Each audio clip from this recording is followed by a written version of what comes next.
Il faut penser chaque mouvement, nager lentement, bien respirer.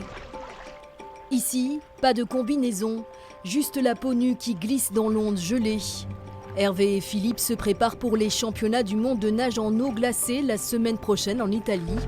4 fois par semaine, ils se baignent à l'extérieur dans l'eau la plus froide possible. Pour nous entraîner, on est parti à Irati. Il y a une retenue d'eau là et la température est à 2 degrés. Le lac de Saint-Pé est bien aussi, mais légèrement moins froid, quoi. Mais ça permet de monter en palier. Nager dans l'eau glacée nécessite beaucoup de préparation. Dans cet environnement, le corps est en état de stress aigu. Pour apprivoiser le froid, il faut s'entraîner encore et encore et se préparer psychologiquement. Voilà, tu prends la température tranquille. Je prends 9 degrés. 9. On a d'autres préparations sur la respiration par exemple et sur la méditation qui permettent d'avoir une meilleure acceptation du froid. L'oxygène se met en liaison avec les cellules du corps et ça fait une espèce de combustion interne.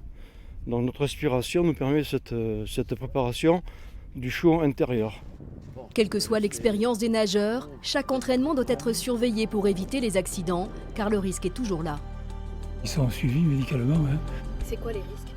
Mais c'est le cœur, hein. C'est-à-dire que c'est le froid qui rentre dans le sang, et le sang par le cœur, et là ça peut être très grave. 47 nations participent au championnat du monde la semaine prochaine. Pour Hervé et Philippe, ce sera l'occasion de se dépasser encore pour aller jusqu'au bout de leur passion.